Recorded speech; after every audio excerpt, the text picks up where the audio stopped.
Sekilas kata ilmu pengetahuan, manusia melihat gunung itu dia.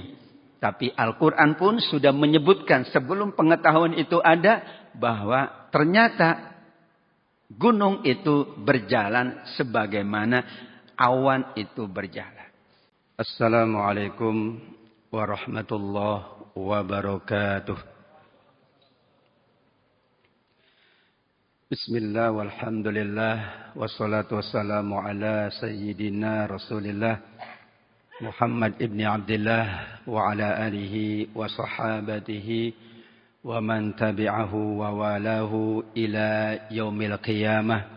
La hawla wa la quwwata illa billah, amma ba'du.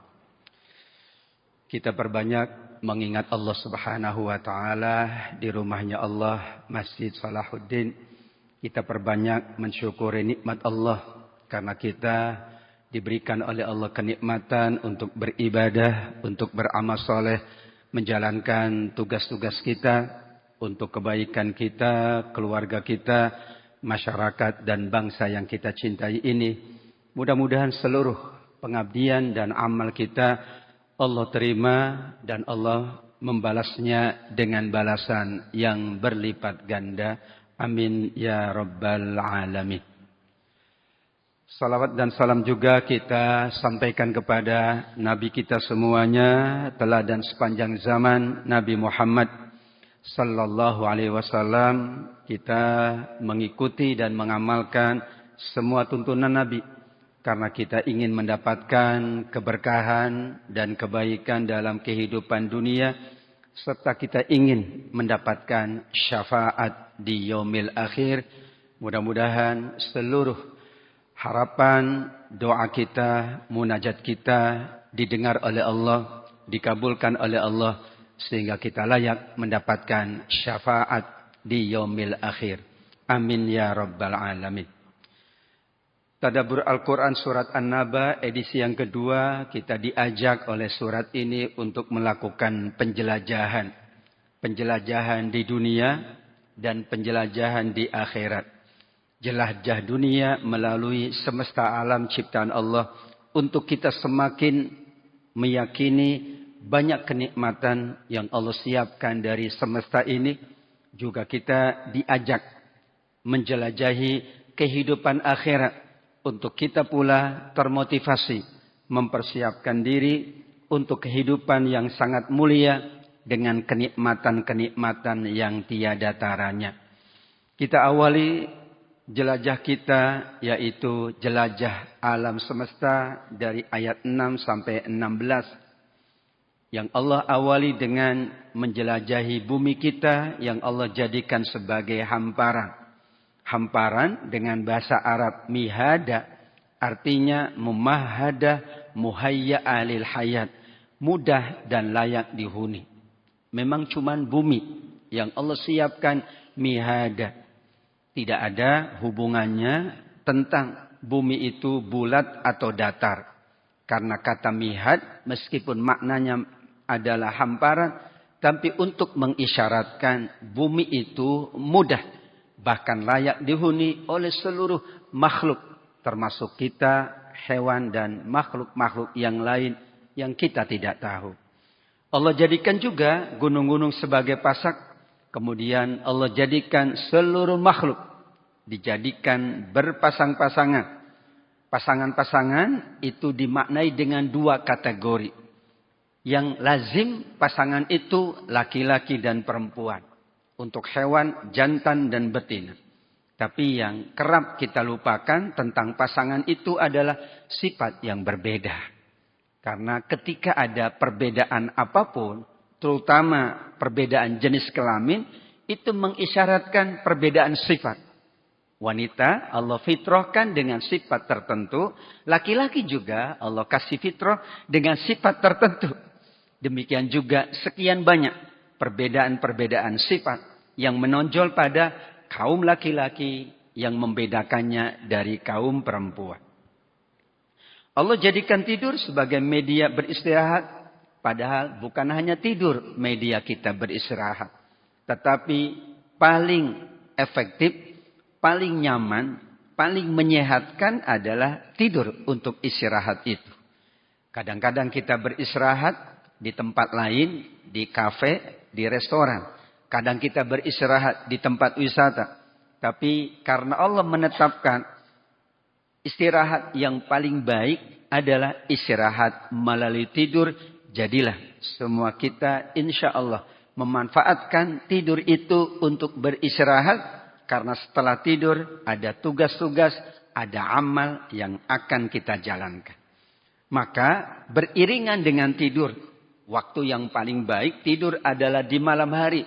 Maka Allah jadikan malam sebagai pakaian. Menutupi penat dan lelah. Menutupi keadaan yang mana tentu Allah bedakan. Malam itu lebih tenang, malam itu lebih nyaman. Maka tidur pun akan lebih nyenyak. Itulah beberapa jelajah alam semesta yang akan kita bahas. Ceritanya adalah cerita penciptaan alam semesta. Banyak dalil tentang penciptaan ini. Yang Allah awali dengan penciptaan bumi. Karena Allah mencipta bumi sebelum langit. Huwallazi khalaqalakum ma fil ardi jami'a thumma stawa ila sama. Pertama kali Allah mencipta bumi dan menjadikan seluruh yang ada di bumi. Ada air, tumbuh-tumbuhan, ada gunung dan sekian banyak sarana prasarana di bumi agar bumi menjadi mihada, layak dihuni.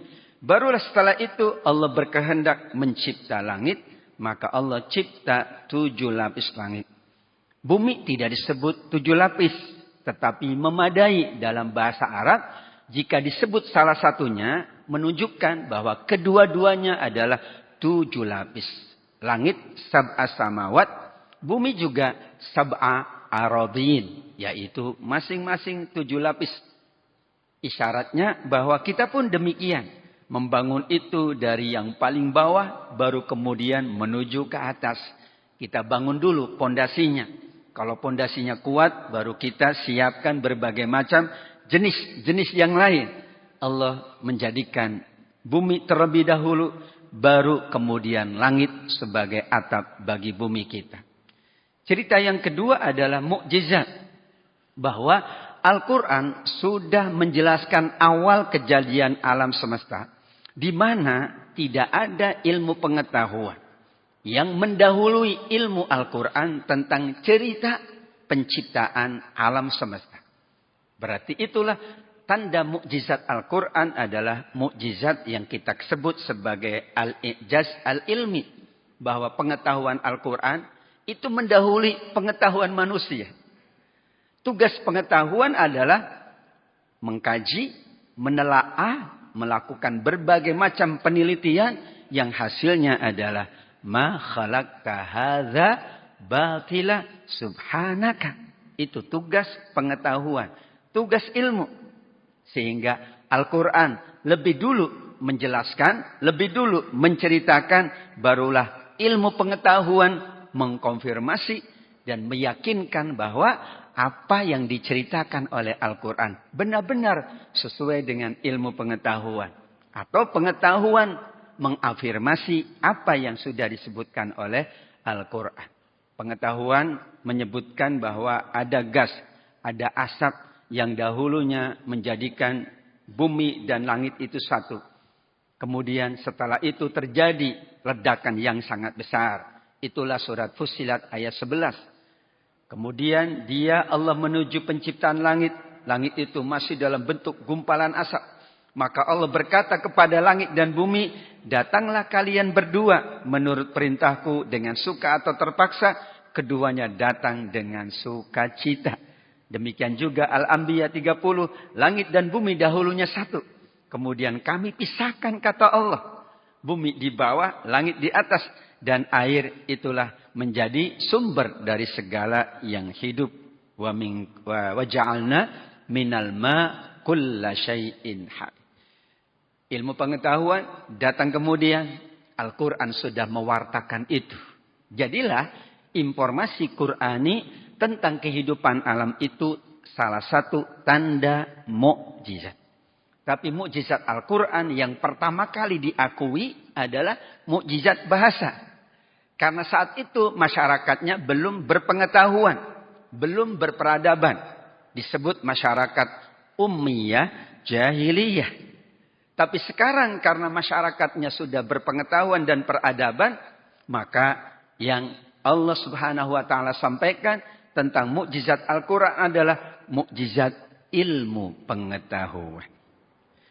Berikutnya di dalam kitab Sahih Al-Bukhari juga dikatakan bahwa Ibnu Abbas pernah menjawab, bumi dicipta sebelum bumi, kemudian sesungguhnya bumi baru dihamparkan hanya setelah penciptaan langit.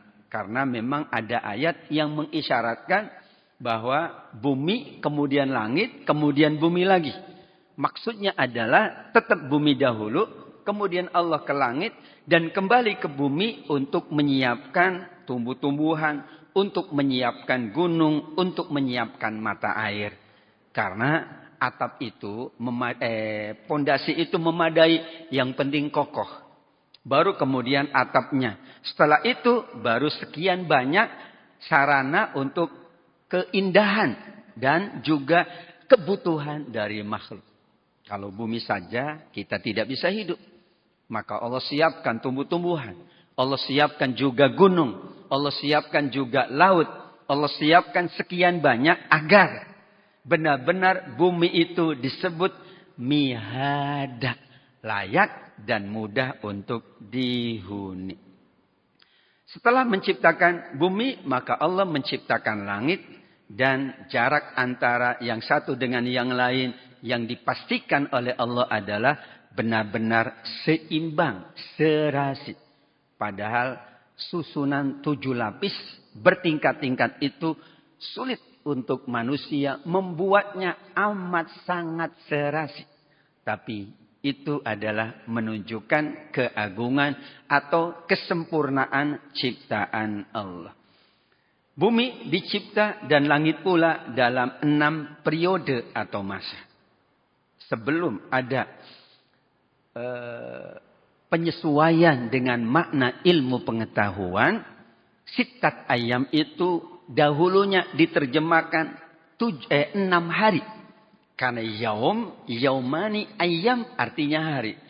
Tapi setelah kemudian diperhatikan perkembangan ilmu pengetahuan bahwa yaum itu tidak atau sulit untuk kita terjemahkan hari. Karena hari menurut pengetahuan manusia adalah 1 kali 24 jam. Sedangkan bagi Allah amat sangat mudah mencipta apapun. Tidak perlu waktu bahkan. Kun fayakun itu adalah waktu yang tersingkat dari waktu yang ada menurut manusia.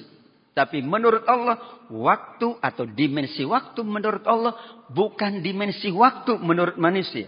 Bahkan kesetaraan pun berbeda. Malaikat itu turun dan naik setiap saat.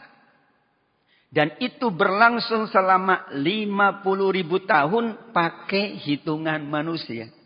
Tapi pakai hitungan Allah secepat kilat. Malaikat naik ke atas untuk menerima apapun perintah Allah. Turun ke bumi untuk menjalankan apapun perintah Allah. Dan durasi waktunya di surat Al-Ma'arij ayat keempat adalah khamsina alfasanah. 50.000 tahun. Itulah maksudnya sulit kita menetapkan waktu dalam proses ciptaan alam. Karena saat itu belum ada ilmu pengetahuan yang menetapkan waktu. Contoh. Menetapkan waktu sholat. Dulu tidak pakai jam. Tidak ada sholat itu zuhur jam 12 sekian. Tidak ada. Asar itu pukul 15 sekian. Tidak ada. Tapi pakai matahari. Karena ilmu pengetahuan tentang waktu saat itu belum memadai. Teknologi yang bernama jam. Penanda waktu belum ada. Dengan adanya penanda waktu. Kita lebih dimudahkan. Tapi penanda waktu harus ikut penanda alam. Yaitu matahari. Dulu kalau di depan masjid itu ada besi yang itu penanda waktu. Kalau sekian maka sudah masuk waktu sekian. Karena belum ada ilmu atau pengetahuan teknologi yang menanda sebuah waktu. Itulah perkembangan. Karenanya yaum itu maknanya sangat variatif menurut ayat-ayat Al-Quran. Karena ada pula hari akhir. Yang dimana hitungan manusia tidak bisa menjangkaunya. Disebutlah tidak ada penghujungnya. Padahal disebut wal yaumil akhir. Hari pula. Hari akhir. Tadinya mau direvisi bukan hari akhir. Masa akhir.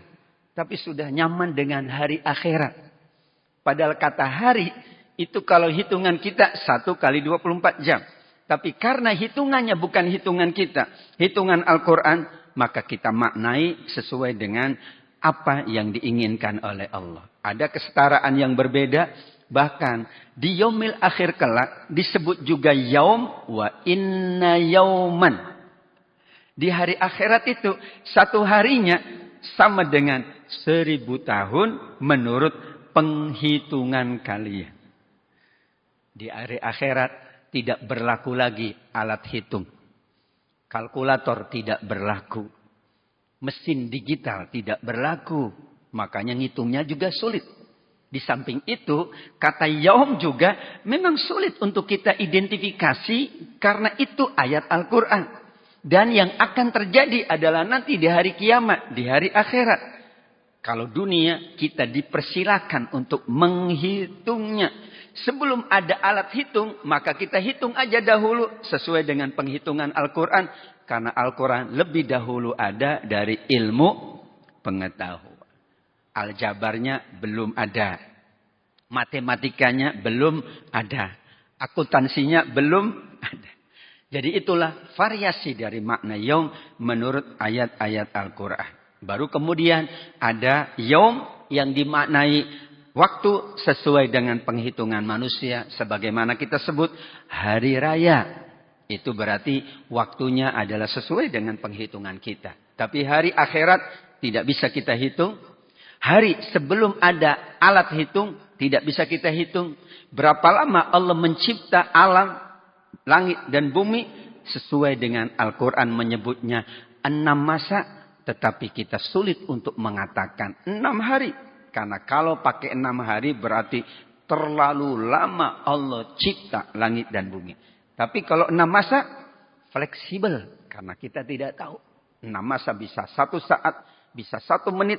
Sesuai dengan maha sempurnanya Allah subhanahu wa ta'ala. Cerita gunung pun banyak sekali yang disampaikan oleh para ilmuwan. Jadi itulah maksudnya isyarat Al-Quran itu bahwa tanda mukjizat Al-Quran diantaranya mukjizat ilmu pengetahuan. Yaitu informasi pengetahuan tersebut ada sebelum ada pengetahuan yang mampu dicapai oleh manusia. Jadi itulah makna mukjizat. Seandainya dalam tanda kutip dulu ada pengetahuan menghitung, mengkalkulasi, maka bisa kita katakan mukjizat Al-Qur'annya harus cari yang lain. Tapi benar tidak ada yang mengawali apa yang pernah terjadi dalam kehidupan manusia. Cerita gunung di Al-Qur'an dulu ada kondisi gunung gede Pangrango ya dikatakan membeku pada tahun 2024. Kemudian juga ada membeku. Kenapa? Karena gunung itu betul-betul mengikuti apa yang ada dalam suhu bumi. Jadi bumi suhunya demikian, gunung pun mengikuti, gerakannya pun sama. Maka yang pertama fungsi gunung sebagai pasak. Dan disitulah ilmu modern membuktikan gunung itu ternyata memiliki akar yang sangat dalam yang menstabilkan lempengan, litosfer dan seluruh planet. Bahkan pegunungan mempunyai perluasan di bawah permukaan tanah sebesar 10 sampai 15 kali ketinggian luarnya. Jadi kalau ketinggian luar atasnya itu sekian meter, sebenarnya bawahnya itu 10 kali lipat. Karena pasak. Kalau pasak tidak kokoh ke dalam, akarnya tidak ke dalam, maka itu akan menandai sesuatu itu mudah goyah atau bergerak.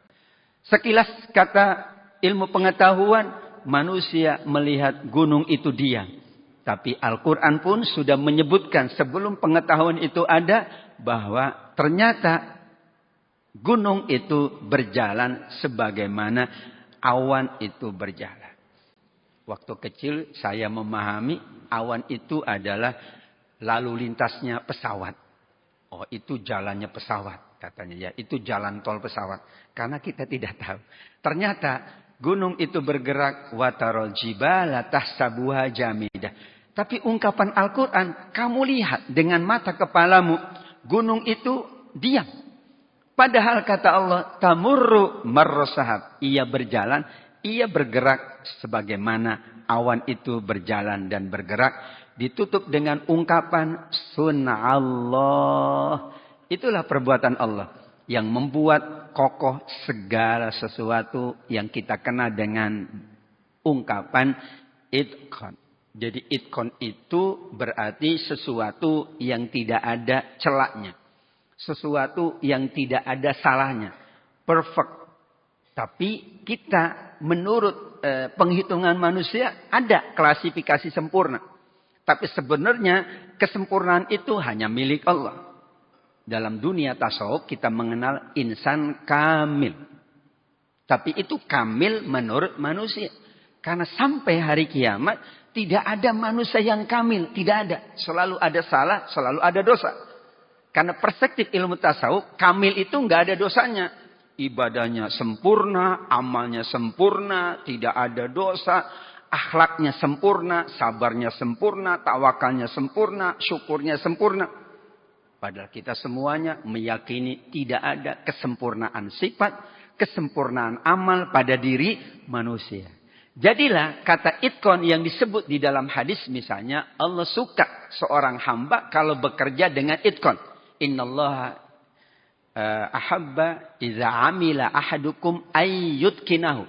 Itqan di situ menurut penilaian kita. Menurut penghitungan kita. Sebagaimana tadi, waktu saja menurut penghitungan kita. Menurut penghitungan Allah bisa berbeda. Tapi Allah Maha Baik. Untuk sebuah amal, Allah hitung berdasarkan kemampuan manusia. Karena kalau amal kita dihitung berdasarkan kesempurnaan Allah, maka tidak ada amal manusia yang layak. Itulah ungkapan seorang penyair Abu Nuwas. Ilahi lastu lil firdausi ahla wala aqwa ala naril jahim. Ya Allah Tuhanku. Beliau seorang alim. Beliau seorang sufi. Beliau katakan, ya Allah Tuhanku, aku tidak layak masuk surga. Tapi aku tidak tahan kalau harus masuk neraka. Karena dimensinya kesempurnaan. Belum memahami, tidak ada yang sempurna. Tapi menurut penghitungannya, saya sudah berusaha sungguh-sungguh. Memenuhi syarat, rukunnya, dan ketentuan-ketentuannya. Dalam ibadah ada syarat, ada rukun, ada ketentuan. Menurut kita, sudah kita jalankan semuanya. Jadilah penghitungan kita mengatakan sempurna, mengatakan sah. Tapi di balik itu ada penghitungan Allah yang amat sangat sempurna. Maka disebutlah penghitungan paling sempurna adalah penghitungan amal di yaumil akhir. Disebutlah dengan mizan, disebutlah dengan hisab. Karena semuanya amat sangat akurat. Sedikit pun kata Allah pasti akan ada hitungannya di sisi Allah Subhanahu wa taala. Tentang gunung Allah sampaikan juga bahwa gunung itu bertasbih. Kami tundukkan gunung bertasbih bersama Nabi Daud di waktu petang dan pagi. Alasannya Nabi Daud yang disebut di ayat ini karena tidak ada yang mengalahkan keindahan dari suara Nabi Daud alaihissalam. Jika ada seseorang yang suaranya bagus, selalu dinisbahkan kepada Nabi Daud. Laqad utiya mizmaron min mazamir Daud. Dia, fulan, telah diberi salah satu dari keindahan suara Nabi Daud. Baru satu saja. 1%. Bayangkan kalau 100% seperti Nabi Daud. Gunung ikut bertasbih. Burung diam ikut bertasbih. Bahkan awan pun diam. Kalau mendengar Nabi Daud sedang melantunkan tasbih, awan pun diam, gunung pun diam ikut bertasbih bersama Nabi Daud alaihissalam. Gunung dijadikan tempat berlindung untuk beberapa makhluk Allah. Di antaranya hewan, yaitu lebah. Kadang-kadang mereka membuat sarang di bukit-bukit, di pohon-pohon kayu. Itulah beberapa jelajah tentang gunung menurut ayat-ayat Al-Quran. Selanjutnya ada siang hari. Selanjutnya ada langit yang 7 lapis. Matahari dijadikan oleh Allah sebagai penerang. Hujan diturunkan dari awan untuk kesuburan. Semuanya adalah alat kesenangan. Mata'allakum. Dan di ayat yang lain adalah amal. Karenanya kesenangan dan amal itu berbanding lurus dengan hisab dan balasan. Bahkan di akhir surat At-Tin ya, alaihissallahu bi ahkamil hakimin. Bukan di surat At-Takatsur. Tsumma latus'alunna yauma idzin 'anin na'im. Yang ditanya apa? Nikmat. Naim. Yang ditanya adalah kesenangan. Nanti di ayat yang lain yang ditanya adalah amal. Berarti semua itu Allah ciptakan memang untuk kesenangan. Tanpa ada semua sarana prasarana, kita sulit untuk meyakini kesenangan kita. Namun juga ada ladang amal. Cerita waktu yang paling banyak disebut oleh Al-Quran adalah siang dan malam. Setelah malam disebutkan untuk istirahat, siang Allah sebutkan. Dan itulah inti dari waktu yang ada. Sehingga kalau disebut malam dan siang tidak berarti pagi dialpakan. Petang hari dialpakan. Karena Al-Quran menyebutnya siang dan malam. Kita saja kadang-kadang biasa mengatakan siang dan malam.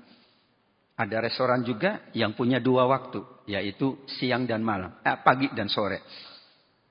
Tidak berarti kalau Al-Quran menyebut lail malam.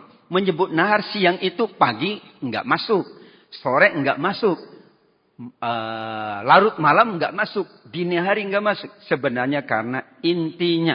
Maka disitulah ada doa pagi dan doa siang. Atau doa petang menjelang waktu malam. Dan Allah pun menyebutkan pintu tobatnya pakai 2 waktu. Siang dan malam. Jadi usahakan jangan berdosa di pagi hari. Karena siangnya baru ada. Usahakan jangan berdosa di petang hari. Karena baru ada di malam hari. Siang dan malam. Tidak begitu. Tapi hadisnya memang Allah membentangkan malam hari. Agar pelaku dosa di siang hari bertobat. Kemudian sebaliknya siang hari Allah bentangkan tangannya. Untuk mengampuni dosa hambanya yang berbuat dosa di malam hari. Dan begitu siang dan malam. Cerita matahari dan bulan Allah menyebut dengan kata dia untuk matahari kita. Dan untuk bulan Allah menyebutnya dengan kata nur. Itulah salah satu dari tanda maha baiknya Allah. Kalau alat penerang semuanya seperti matahari itu problematis. Kalau alat penerang semuanya seperti bulan problematis bagi kita. Tapi Allah jadikan matahari lebih bercahaya, lebih terang, bulan itu lebih redup. Maka sesuai juga dengan siang dan malam. Kalau siang alat penerangnya kurang, bagaimana kita menjalankan tugas? Malam hari alat penerangnya terlalu terang, juga kita sulit untuk beristirahat. Bahkan Rasul SAW juga mengingatkan kalau malam hari dikurangi alat penerangan. Kalau tidur sangat baik dikurangi alat penerangan. Bukan harus gelap. Tapi dikurangi saja. Supaya matching antara bulan yang memang ada. Dan kita lihat di malam hari. Dengan matahari yang ada di waktu siang. Ada sebuah rumah di Madinah terbakar. Yaitu penghuninya saat itu waktu tidur karena di waktu malam. Diceritakanlah kepada Nabi. Maka Nabi mengatakan api adalah musuh Allah. Musuh kalian. Apabila kalian tidur, padamkanlah api. Sekarang apinya sudah berganti dengan api teknologi. Yaitu listrik. Karenanya anjuran Nabi adalah malam hari kalau ada kompor itu kita matikan. Kalau ada lampu dikurangi penerangan. Termasuk juga bagus untuk hemat energi. Karena itu amat sangat disarankan. Disitulah cerita matahari. Baru ada cerita hujan. Yaitu Allah turunkan hujan untuk kesuburan tanah. untuk bersuci, serta untuk kehidupan makhluk-makhluk yang sangat banyak. Maka air hujan itu posisinya secara fikih adalah suci dan mensucikan. Jadi kalau tidak ada kolam, kalau tidak ada sungai, kalau tidak ada air untuk bersuci, kemudian turun hujan, maka hujan boleh dipakai untuk bersuci. Karena posisi hujan suci mensucikan. Demikian juga cerita hujan adalah tentang sholat istisqa yang dianjurkan oleh Rasul. Dan doa yang paling mustajab adalah doa ketika hujan. Sintani maturoddani doa indan nida wa tahtal matar. Dua doa yang tidak akan ditolak oleh Allah. Doa ketika azan, doa ketika turunnya hujan. Ada yang bertanya itu ketika itu kapan? Ini soal waktu lagi. Ada yang mengatakan pas banget turun hujan. Ada yang mengatakan biarkan hujan itu turun terlebih dahulu untuk menghilangkan debu, kotoran-kotoran yang ada dalam kehidupan alam ini. Baru kemudian panjatkan doa. Ada yang memahami sejak mulai awal rintik-rintik hujan, mulailah berdoa. Ada lagi yang memahami kalau hujannya lebat, baru doa. Sebenarnya empat-empatnya juga termasuk kategori ketika. Karena kita tidak tahu. Jangan-jangan hujannya sebentar. Kalau kita nunggu lebat, tidak jadi berdoa, kita rugi. Jangan-jangan hujannya memang dari awal rintik-rintik saja. Tidak ada hujan lebat. Atau jangan-jangan sejak awal hujannya langsung lebat. Enggak ada yang tahu. Yang penting sesuai hadisnya, kita berdoa untuk apapun ketika mulai, sedang, atau ketika hujan itu lebat, kita mohon kepada Allah Subhanahu wa Ta'ala. Terakhir kita menjelajahi menjelajahi akhirat yang Allah awali dengan kebangkitan. Karena akhirat itu dimulai dari kebangkitan. Kebangkitan manusia dari alam kubur untuk Allah hidupkan kembali. Itu awal dari kehidupan akhirat.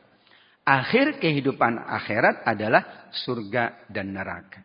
Diawali dengan ditiup sangkakala. Manusia datangnya berkelompok-kelompok. Watatuna afwaja. Berkelompok-kelompok. Langit dibuka, maka disitulah tempat turunnya malaikat.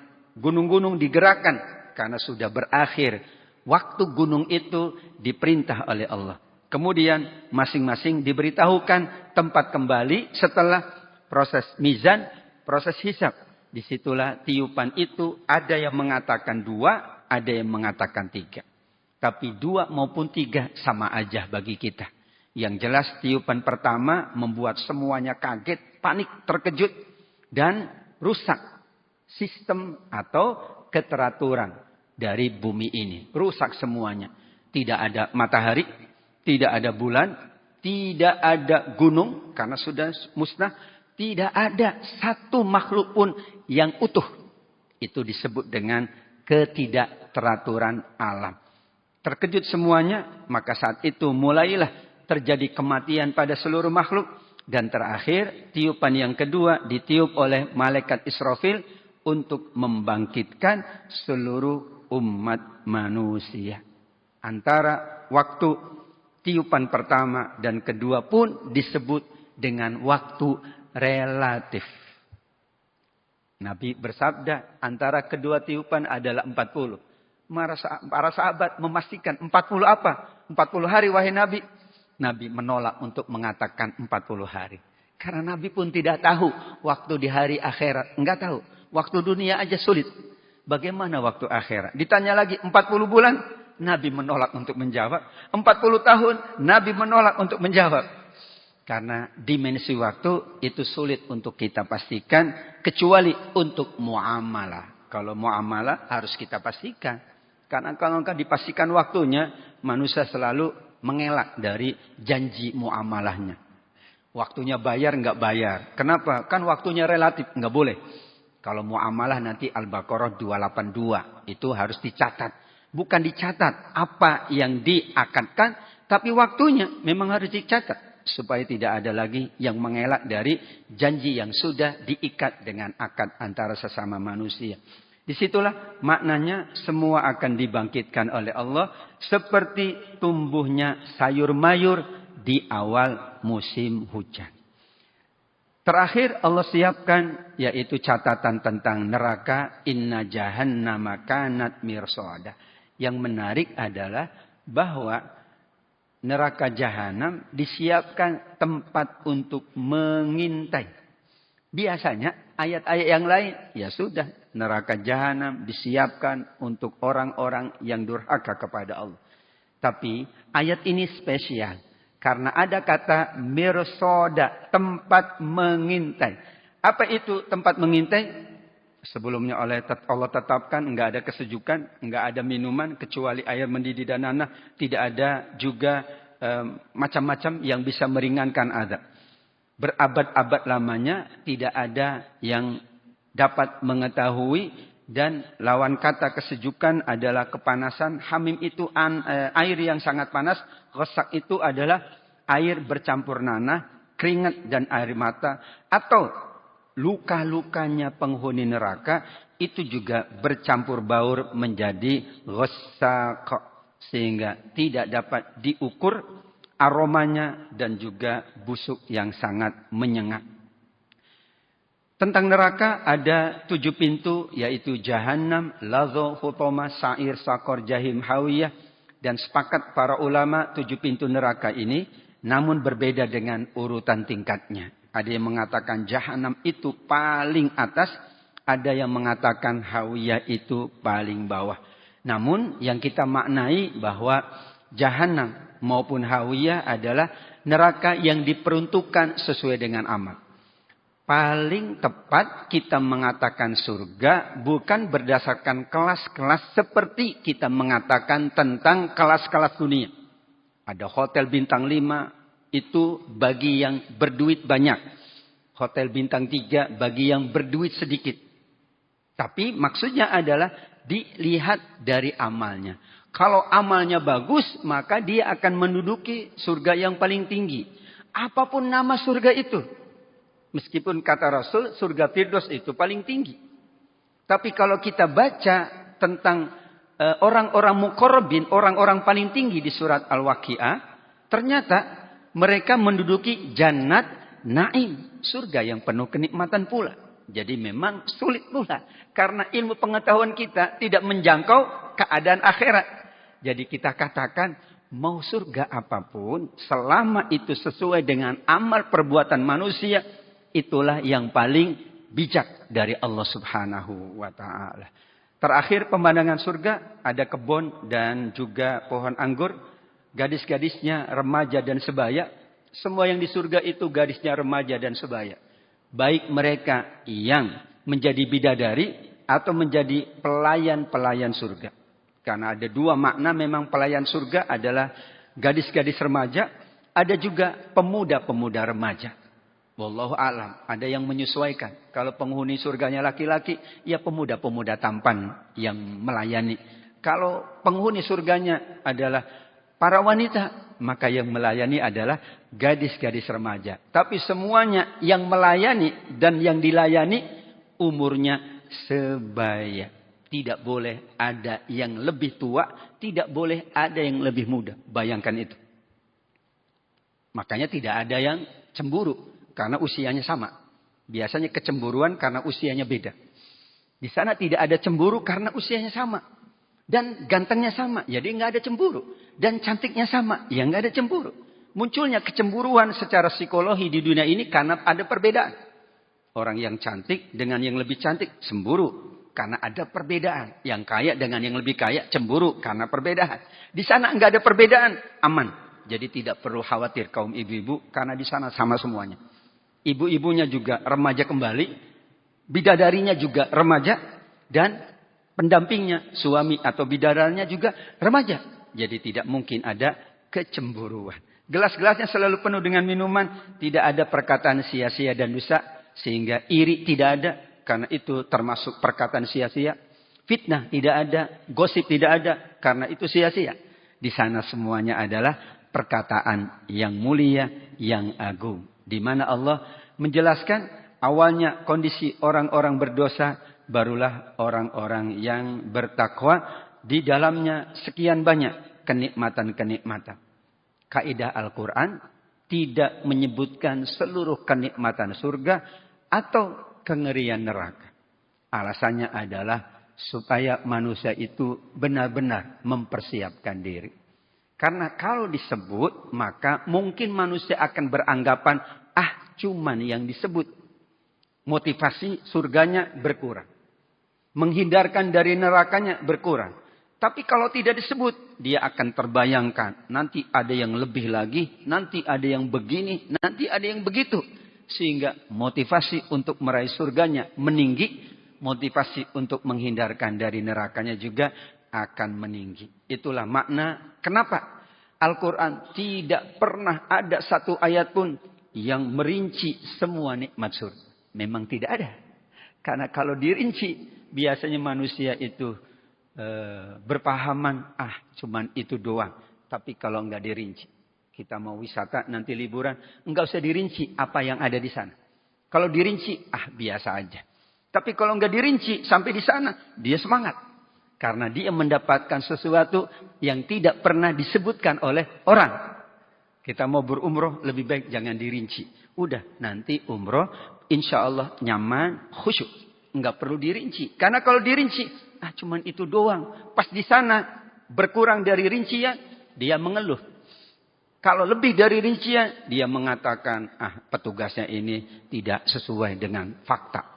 Lebih baik tidak dirinci. Karena itulah model dari pendidikan terbaik adalah kita tidak merinci. Supaya seluruh dari mereka yang ingin mendapatkan kemuliaan-kemuliaan tersebut, sungguh-sungguh untuk kita menjaga dan kemudian mempersiapkan diri sebaik-baiknya. Yakinlah kenikmatan surga tidak pernah didengar oleh telinga, tidak pernah dilihat oleh mata, tidak pernah terdetik di dalam hati sanubari manusia. Mala ainun ra'at, wala uzunun sami'at, wala khatara ala qalbi bashar. Wallahu alam bisawab. Sadaqallahul azim. Demikian yang dapat kita bahas, beberapa poin-poin penting saja. Karena tafsirnya tafsir tematik. Kalau tafsir tahlili, kata per kata, huruf per huruf mungkin akan dibahas. Tapi memadai menurut para ulama tafsir kontemporer, memadai kita memahami Al-Quran secara global melalui media tafsir tematik. Karena pendekatan tematik itu adalah pendekatan yang lebih utuh terhadap semua kandungan Al-Quran. Rinciannya barulah nanti dijelaskan dalam tafsir yang bersifat tahlili, berurut dan rinci. Demikian, terima kasih atas kebersamaannya. Kita tutup dengan doa penutup majelis. Subhanakallahumma wa bihamdika asyhadu an la ilaha illa anta astaghfiruka wa atubu ilaik. Wal afu minkum wabillahi taufiq wal hidayah. Wassalamualaikum warahmatullahi wabarakatuh.